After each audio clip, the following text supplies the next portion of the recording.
కొత్త సచివాలయం కట్టుకున్న ముఖ్యమంత్రి కేసీఆర్ ఈ 3-4 నెలల పాటు రోజు ఆఫీస్కు వస్తారా అని ఈటెల రాజేందర్ ప్రశ్నించారు.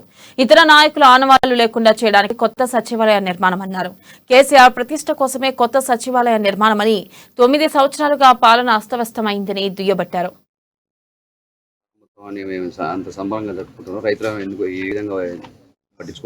వాస్తవంగా మనది ఉమ్మడి రాష్ట్రం ఉన్ననాడు హైదరాబాద్ రాజధానిగా కొనసాగిన రాష్ట్రం 8 కోట్ల జనాభాకి ఉమ్మడి ఆంధ్రప్రదేశ్కు సరిపడా సచివాలయం ఉన్నటువంటి రాష్ట్రం.